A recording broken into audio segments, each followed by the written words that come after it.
महत्त्वाचा विषय आता हाच आहे, राष्ट्रवादीचं नेमकं काय? कारण राष्ट्रवादी तुमच्यासारख्या जुन्या जाणत्या आणि सर्व नेते मंडळींनी आजपर्यंत बांधून ठेवलेली होती आणि पुन्हा एकदा पुणे महानगरपालिका आणि पुणे पिंपरी चिंचवडच्या माध्यमातून दोन्ही राष्ट्रवादी एकत्रीकरणाच्या चर्चा झाल्या आणि तशा प्रकारे निवडणुका लढल्या देखील गेल्या।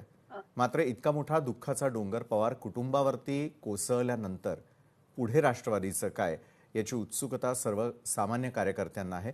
कारण बारामतीत आमचे प्रतिनिधी असताना त्यांच्या समोर देखील या चर्चांना अक्षरशः उधाण आलेलं होतं। विद्याताई, कार्यकर्त्यांच्या आणि जुन्या जाणत्या नेत्यांच्या मनात काय? नाही विशालजी, मला असं वाटतं की अजितदादांच्या चितेला अग्नी दिला, त्याच्यानंतर त्यांची चिता अजून शांतही झाली नाही आणि आपण अशा प्रकारची चर्चा करणं हे बरोबर वाटत नाही मला। मला असं वाटतं की दोन्ही राष्ट्रवादींचं काय होणार हे बघायला आमच्याकडे खंबीर नेतृत्व आहे।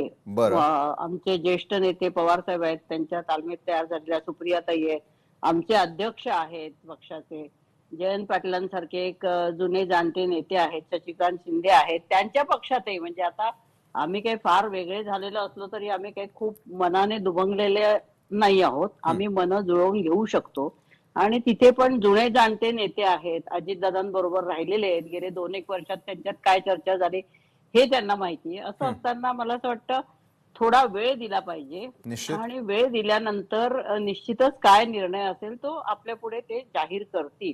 आता तुम्ही मगाशी ज्या शक्यता दाखवल्या त्याच्यामध्ये तुम्ही सांगितले सुनेत्रा वहिनींना, आता सुनेत्रा वहिनी म्हणजे आमच्यासारख्या कार्यकर्त्यांना, सर्वसामान्य माणसाला अजितदादाचं जाणं आणि तो इतका भयंकर अपघात हे दृश्य डोळ्यासमोरून जात नाही आणि ही कल्पना सुद्धा करवत नाही आणि इतकं वाईट वाटतं की अशा प्रकारे हे व्हायला नको होतं। तर त्या प्रत्यक्ष घरावर म्हणजे त्यांच्या पत्नीवर, त्यांच्या मुलांवरती किती मोठा आघात झालेला आहे आणि असा आघात, ती जखम भरून यायला थोडा वेळ लागेल आणि त्याच्यानंतर काय तो निर्णय ते एकत्र बसून घेतील ना। त्यांच्याकडे पण जुने जाणते नेते आहेत, स्वतः सुनेत्रा वहिनी आहेत, त्यांची मुलं मोठी आहेत, त्यांची काय काय विचार आहेत ते एकत्र बसून बोलतील आणि मग मला असं वाटतं निश्चितच सुप्रियाताई असतील, पवार साहेब असतील, यांच्याशी सुद्धा ते चर्चा करतील ना। कारण आम्ही जरी वेगळे झालो असलो तरी पुढे पक्षाचं काय म्हणजे हा प्रश्न तर सगळ्यांसमोरच आहे।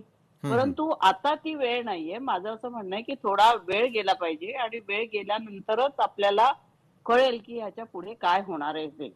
निश्चितच इतकी घाई करायची काही गरज नाही। निश्चित विद्याताई, मात्र ज्यावेळेला नरहरी झिरवळांसारखे एक ज्येष्ठ नेते काही शक्यता निर्माण करतात त्यावेळेलाच या बातम्या समोर येतात। बरं, त्याऐवजी आता मला आपल्याकडून विद्याताई खरंच जाणून घ्यायला आवडेल की अजितदादांचं जाणं हे पवार कुटुंबियांसाठी